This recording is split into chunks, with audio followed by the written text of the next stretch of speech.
पवित्र माघ मास शुक्ल पक्ष पंचमी तिथि रे पुरपल्ली रे मां सरस्वती पूजा पालन हेउछि। ए पवित्र तिथि रे गजपति जिला पारଳାଖେମୁଣ୍ଡି स्थित जगन्नाथ मंदिर रे महाप्रभु जगन्नाथଙ୍କ दर्शन पाई सकाळु सकाळु भक्तमानक समागम होइतिबा देखिबाकू मिलिथिला।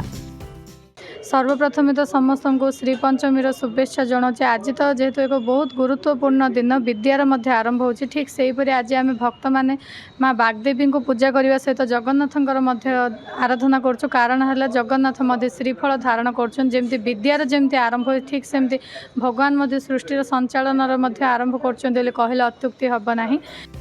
एही अवसर में महाप्रभु जगन्नाथ विद्या आरंभ करती। तेणु महाप्रभु जगन्नाथ श्रीफल धारण करिथांती।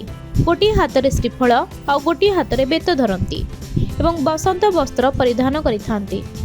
महाप्रभुंको एही दुर्लभ वेश देखिबाकू व भक्तों समागम होइतिबा देखिबाकू मिलिथिला। एबे तो आम ठाकुर सकाल पंचमी से ठाकुर श्रीफल धारण करछंती आ श्रीफल धारण करछंती। सकाल भक्त मान समागम चलती और नित्यकर्म ठाकुर चलती।